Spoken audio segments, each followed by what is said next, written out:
और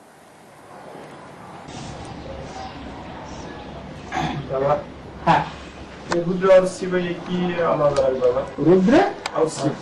शिव शिव कहा जाता है ज्योति बिंदु को।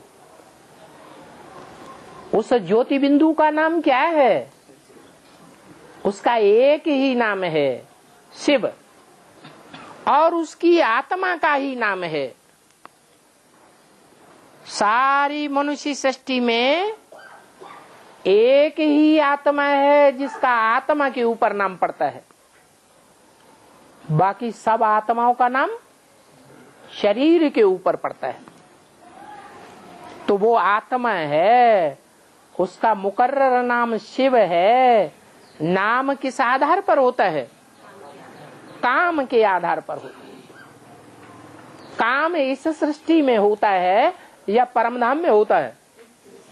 इस सृष्टि पर वो शिव आता है तो जो भी काम करता है, क्या वो काम कल्याणकारी होता है या अकल्याणकारी होता है?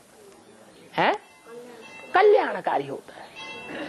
देखने वाले समझते हैं अरे छी छी छी छी छी, ये तो बहुत बड़ा काम, बहुत खराब काम कर दिया। लेकिन जब रिजल्ट निकलेगा तो क्या साबित होगा? है कि जो भी काम किया, कोई भी कर्मेंद्रियों से किया, वो काम का रिजल्ट कल्याणकारी ही आवेगा, अकल्याणकारी नहीं आ सकता। बहुत कल्याणकारी है और सदैव कल्याणकारी है। वो जो भी वाचा बोलेगा, सुनने वाले करेंगे अरे ये तो बड़ी ग्लानि करता है, सब धर्मों की ग्लानि कर दी। लेकिन नहीं, वो ग्लानि नहीं करता है, वो तो कल्याण ही कल्याण की बात बोलता है। समझने वाले उस समय भले न समझ सके।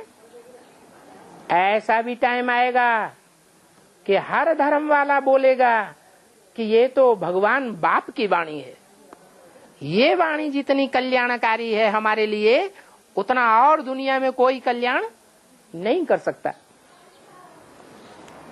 तो कर्मणा से भी कल्याण करता है, वाचा से भी कल्याण करता है, और संकल्पों से भी कल्याण ही कल्याण करता है।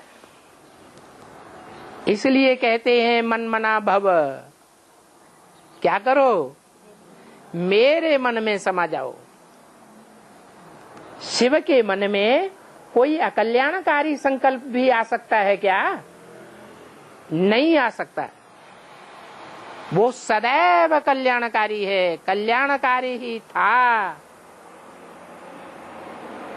यज्ञ के आदि में भी कल्याणकारी था, कल्याणकारी ही है वर्तमान में भी, और भविष्य में भी कल्याणकारी ही रहेगा। गूंजी विनाश की वाणी फिर भी कितनी कल्याणी। वो अंत की बात है या आदि और मध्य की बात है? कब की बात है? हैं? गूंजी विनाश की वाणी कब की बात है? आदि में भी विनाश की वाणी बोली थी, सारा यज्ञ विध्वंस हो गया था, विघटन हो गया था यज्ञ के आदि में। आदि में भी दो पार्टियां बन गई थी ना, तो आदि सो अंत। आदि में भी कल्याण हुआ और अंत में भी कल्याण हुआ। आदि में जो विनाश हुआ, उस विनाश में कुछ बच गए और कुछ बह गए। कौन बह गए? है जो ब्रह्मा की गोद में बैठे रहे वो बह गए, और जो बाप के साथ चले गए वो बच गए, एडवांस में आ गए, रुद्रमाला के मणके बन गए। वो रुद्र है, शिव नहीं है। शिव में और रुद्र में क्या फर्क है? शिव सिर्फ आत्मा का नाम है और रुद्र आत्मा प्लस शरीर का नाम है, जो रौद्र रूप धारण करता है। सौम्य रूप से बच्चे सुधर रहे हैं या बिगड़ रहे हैं? जो भी पढ़ाई पढ़ने वाले बच्चे हैं राजयोग की, अभी तक रिजल्ट क्या निकल रहा है? बिगड़े हैं या सुधरे हैं? बिगड़े हैं।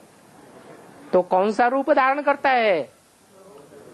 आदि में भी रौद्र रूप धारण किया था। स्थापना के साथ साथ यज्ञ कुंड से विनाश ज्वाला निकली थी, और अभी अंत में भी क्या होने वाला है? रौद्र रूप धारण करेगा, और सब उठ के खड़े हो जाएंगे पुरुषार्थ में। अभी तो अलवेलापन बहुत आता है। तो रुद्र अलग है और शिव अलग पार्ट है दोनों पार्ट इसी दुनिया की यादगार।